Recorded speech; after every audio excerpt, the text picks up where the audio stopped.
नमस्कार मित्रों, मैं ओम बाबू शर्मा ओम एस्ट्रोबर्ड चैनल में आपका हार्दिक अभिनंदन करता हूं। ईश्वर से दुआ करता हूं कि आप स्वस्थ रहें, मस्त रहें और दिन प्रतिदिन तरक्की करें। दोस्तों, आज मैं आपको चर्चा कर रहा हूं मंगल के राशि परिवर्तन को लेकर। अभी तक मंगल देव अपनी नीच राशि कर्क में गोचर कर रहे थे। उसके परिणाम भी आपने देखे कि भारत और पाकिस्तान का युद्ध हो गया और कहीं न कहीं काफी कुछ नुकसान दोनों पक्षों का हुआ। इसी तरह इससे पहले भी हम देखें या दूसरे देशों में देखें तो वहां भी यूक्रेन और रसिया का युद्ध चल रहा है। अब मंगल कर्क को छोड़कर, नीच राशि को छोड़कर अपनी उच्च राशि सिंह में प्रवेश करने जा रहे हैं। यहाँ मंगल,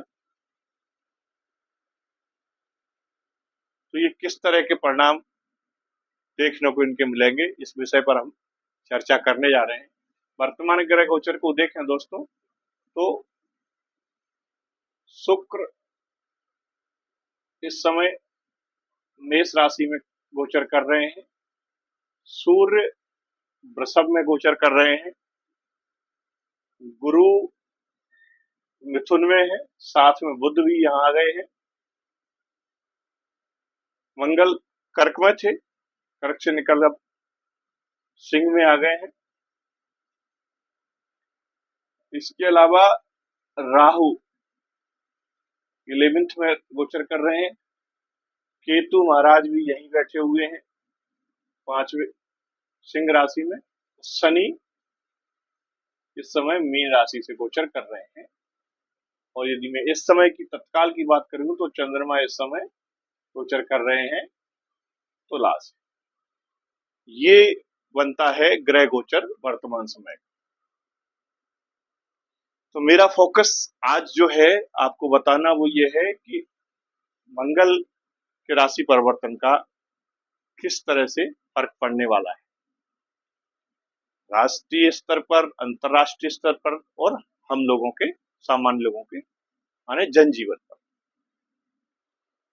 तो दोस्तों, मंगल जैसा कि आपको पता है फायर एलिमेंट है, अग्नि तत्व के ग्रह हैं। काल पुरुष की कुंडली में दो घर इनको दिए गए हैं। पहला, एक तो शुक्र बैठे हैं जहां मेष राशि इनको दी हुई है, दूसरी वृश्चिक राशि दी हुई है, यानी 8वें घर के भी मालिक हैं हॉरोस्कोप में, और पहले घर के मालिक हैं। तो पहले घर के मालिक होकर 5वें घर में बैठे हुए हैं, ने मित्र की राशि में बैठे हैं, सूर्य की राशि में बैठे हैं। और सूर्य इस समय कहाँ बैठे हैं? सूर्य बैठे हुए हैं सेकंड हाउस। तो यहाँ से यदि आप गिनेंगे सूर्य को, तो यहाँ से 1 2 3 4 5 6 7 8 9 10, यानी कि यहाँ से 10वें घर में सूर्य बैठे हुए हैं। 10वां घर किसका होता है? ये कहलाता है 10th हाउस, काल पुरुष की कुंडली का कर्म का भाव। तो यहां बैठे हुए मंगल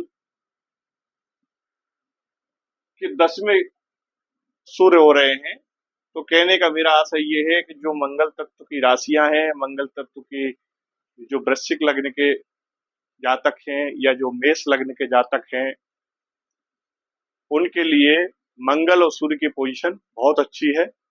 आपको आपके कार्य क्षेत्र में ये बहुत उन्नति देंगे, आपको बहुत प्रोग्रेस करवाएंगे, लेकिन साथ ही साथ ईगो और एटीट्यूड भी आपको देंगे, उससे आपको बचना है।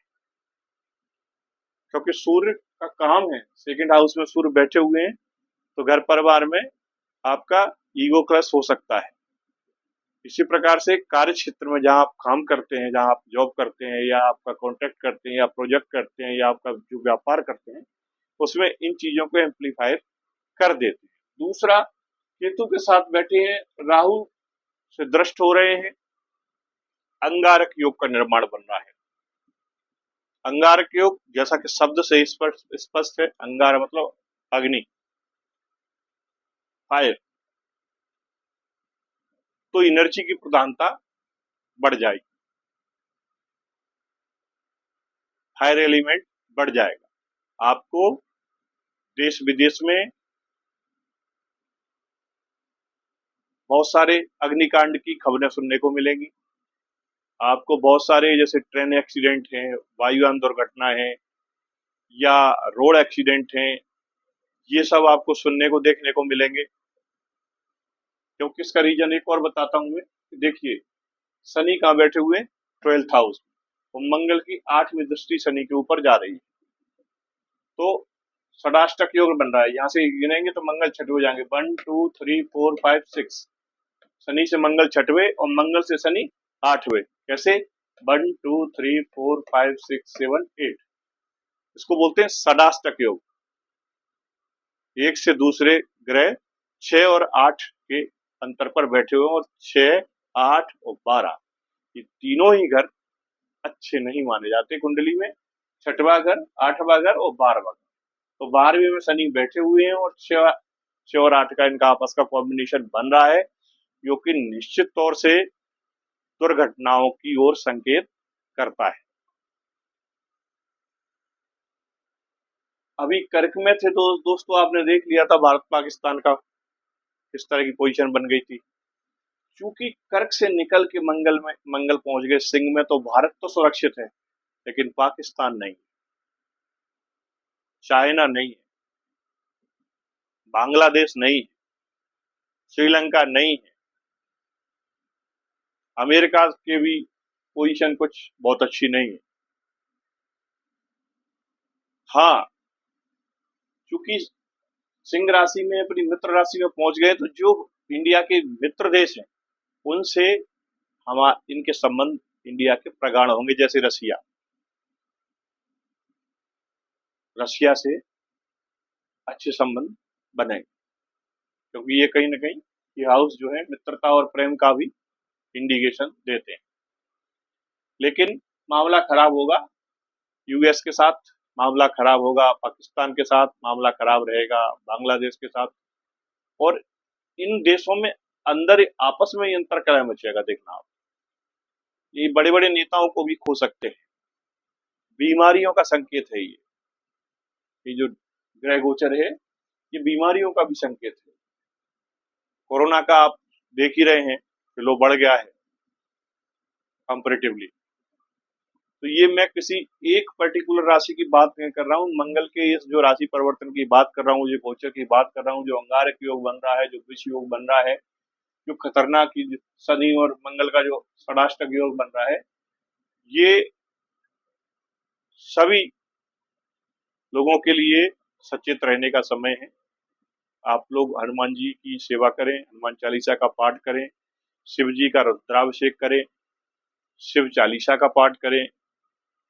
जिसकी जो राशियां हैं, मैं ब्रीफ आपको अभी राशियों पर भी कर दूंगा, 1 बाय 1 करके, कौन सी राशि पर किस तरह का असर डायरेक्ट रूप से देखने को मिलेगा। अभी मैं सामान्य बात कर रहा हूं। तो जब जब मंगल अपनी पूरी ऊर्जा के साथ आते हैं, तो वायुमंडल में जो अग्नि तत्व है, फायर एलिमेंट है, वो बढ़ जाता है। और चूंकि सूर्य की राशि में है, सूर्य भी आपको पता है अग्नि तत्व की राशि है सूर्य की भी। अभी मैंने आपको पिछले वीडियो में भी कवर करके बताया था, ये पहला घर, 5वां घर और 9वां घर, ये तीनों ही हमारे अग्नि तत्व के राशियां हैं। सिंह राशि, मेष राशि और धनु राशि फायर एलिमेंट को बिलोंग करती है। इन घरों में जब कोई प्लानेट बैठते हैं या इनसे संबंध बनता है, तो कहीं ना कहीं एनर्जी लेवल उसका बढ़ जाता है।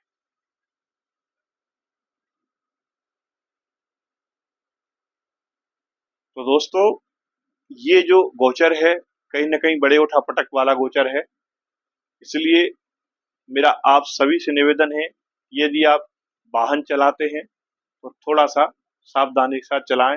ये कार्यक्रम रहने वाला है 28 जुलाई तक, 7 जून से 28 जुलाई, ये जो ड्यूरेशन है, ये अंगारक योग का ड्यूरेशन है। इसमें जंगलों में भी आग लगेगी, इसमें ट्रेन एक्सीडेंट होंगे, इसमें कई जगह अग्निकांड होंगे, वायुयान दुर्घटना भी हो सकती है, क्योंकि शनि महाराज बैठे हुए 12th में और शनि और मंगल का भी कॉम्बिनेशन बन रहा है, तो वायु दुर्घटना भी, ये वायु का ही हाउस है और शनि वायु के कारक है, तो वायुयान दुर्घटनाएं भी हो सकती हैं वगैरह।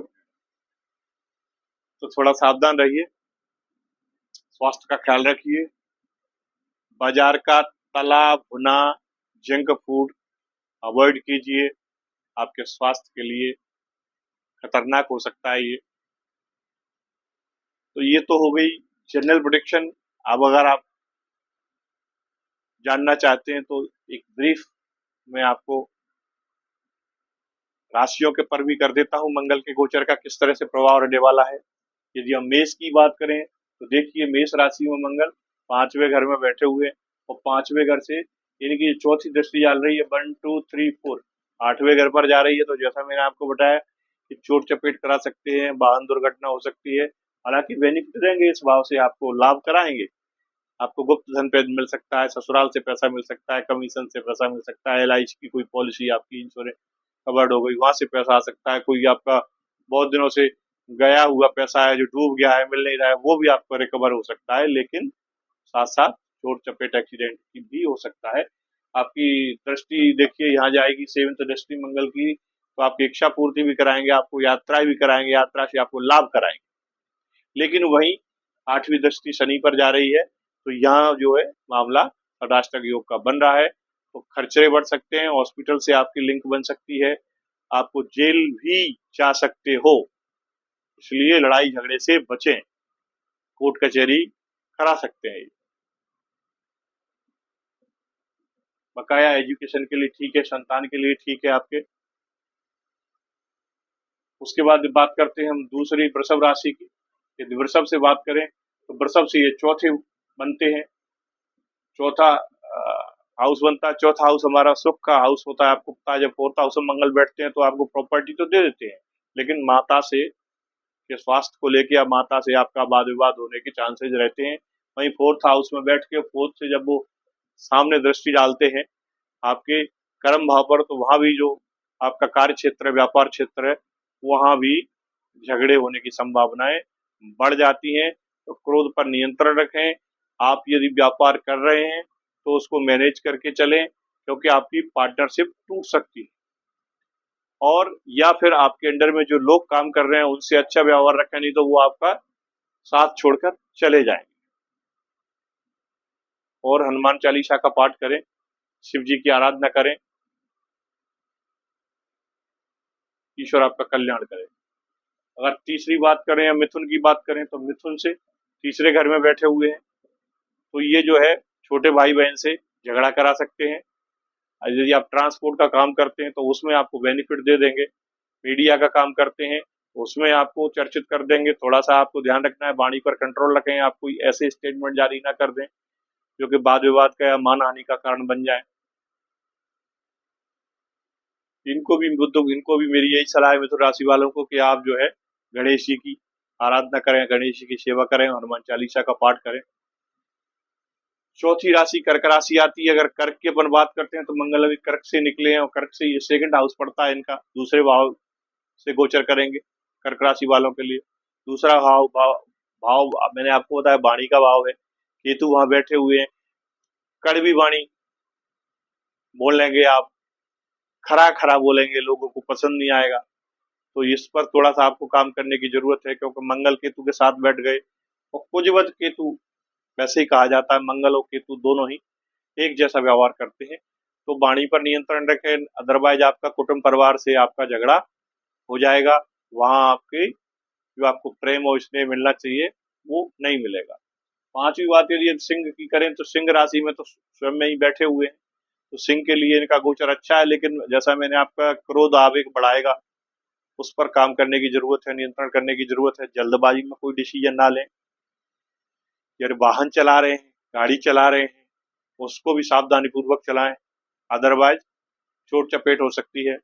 कन्या राशि की बात करें, कन्या से 12वें भाव से इनका गोचर हो रहा है, तो इसको बोलते हैं लग्न का खर्च, यानी कि आपके स्वास्थ्य में को दिक्कत हो सकती है, सर्जरी आपको कराना पड़ सकती है। तो आपके लिए भी यही राय है कि आप तली भुनी चीजें या ज्यादा तेल मसाले वाली चीजों को ना खाएं, और साथ साथ वाहन आराम से चलाएं, किसी को पैसा उधार ना दें, अदरवाइज वो लौटेगा नहीं। तुला वालों की बात करें तो तुला के लिए ये गोचर जो है इनके 11वें घर से होगा।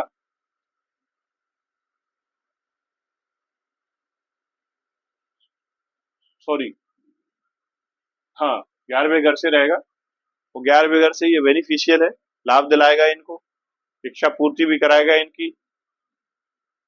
पर वहां से 5th हाउस को देखेंगे, लाभ भाव में बैठ के 5वें घर पर दृष्टि डालेंगे, तो संतान के लिए थोड़ा सा दिक्कत दे सकते हैं। यदि संतान का एजुकेशन बाधित हो रहा है तो उसको प्यार से पोट के पुचकार के आपको काम निकालना है, उसको डांटना फटकारना नहीं है, मारपीट नहीं करना है, अदरवाइज मामला खराब हो सकता है। आपको भी मेरी यही राय है, मंगल वैसे भी आपके तो मारक होते हैं, तो हनुमान चालीसा का पाठ करें और गणेश जी की सेवा करें। यदि हम बात करें वृश्चिक की, तो वृश्चिक से भी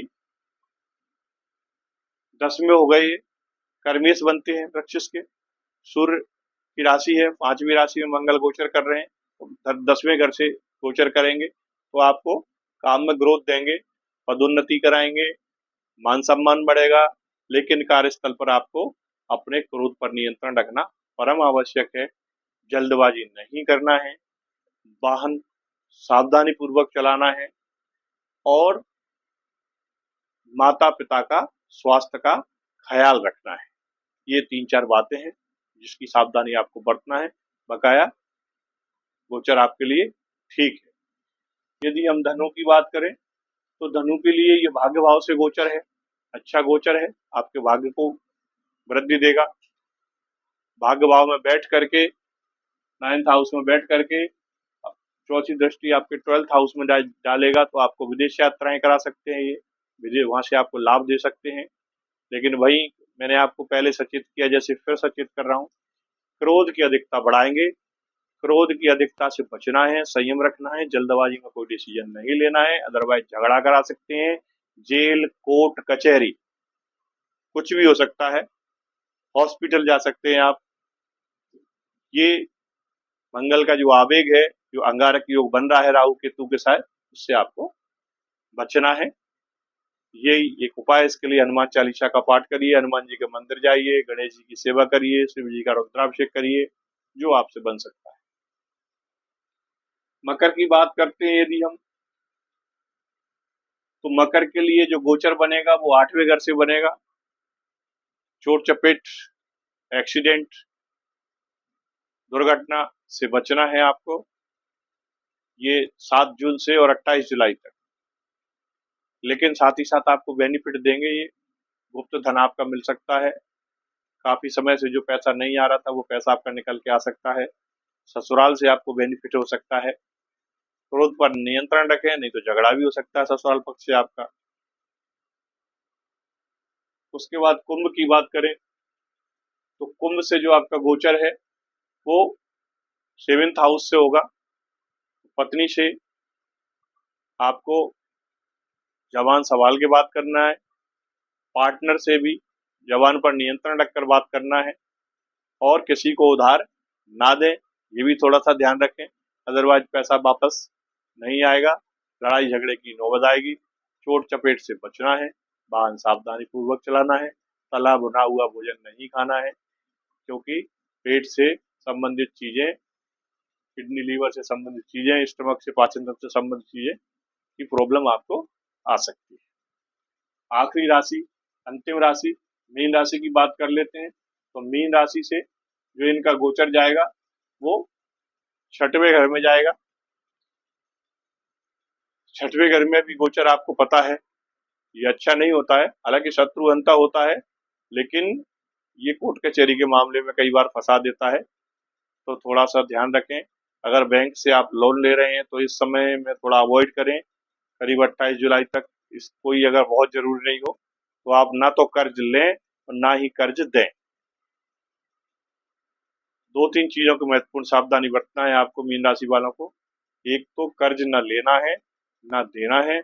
दूसरा, बाजार का जंक फूड नहीं खाना है, क्योंकि रोग के घर में बैठे हुए हैं और अंगारक योग बना रहे हैं। तीसरा, वाद विवाद से बचना है, नहीं तो आपको जेल यात्रा करा सकते हैं, और नहीं तो जेल यात्रा नहीं तो हॉस्पिटल की यात्रा तो करा ही देंगे। तो ज्यादा तली भुनी चीजें नहीं खाएं, बाजार की चीजें ना खाएं। वाणी पर नियंत्रण रखें, जुबान पर नियंत्रण रखें, स्वाद के लिए भी नियंत्रण रखना है आपको, और किसी से बोलते समय व्यवहार में भी नियंत्रण रखना है। यही इतना सा मेरा कहना है कि मंगल के गोचर में 12 राशियों के लिए। दोस्तों, वीडियो बहुत बड़ी और लंबी हो जाती है, उबाऊ होने लगती है, लोग पर देखना पसंद नहीं करते। मैं अपनी वाणी को विराम देना चाहूंगा। आपसे मेरा निवेदन है, आग्रह है, विनम्र आग्रह है, यदि वीडियो ठीक लगी हो तो इसको सब्सक्राइब करें, लाइक करें और शेयर करें। बेल आइकॉन का बटन जरूर दबाएं, उसमें ऑल वाला जो ऑप्शन है उसको सिलेक्ट करें, जिससे आने वाली वीडियो है उनके बारे में आपको सही से जानकारी मिल सके। हमारी प्लेलिस्ट में जाकर भी मंगल पर और भी वीडियो बनी हुई है, आप देख सकते हैं। कैसे ठीक करना है, यदि किसी की कुंडली में मंगल खराब है तो उसको कैसे ठीक करना है, उसके भी उपाय उसमें है। और अच्छे हैं तो फिर अच्छे हैं, कोई बात ही नहीं। तो नमस्कार दोस्तों, आपसे मेरा पुनः निवेदन है, जैसा कि मैं अपनी हर वीडियो में करता हूँ, अपने माँ बाप की सेवा करें, गौ माता की सेवा करें, यही मेरा संदेश है। नमस्कार, जय हिंद।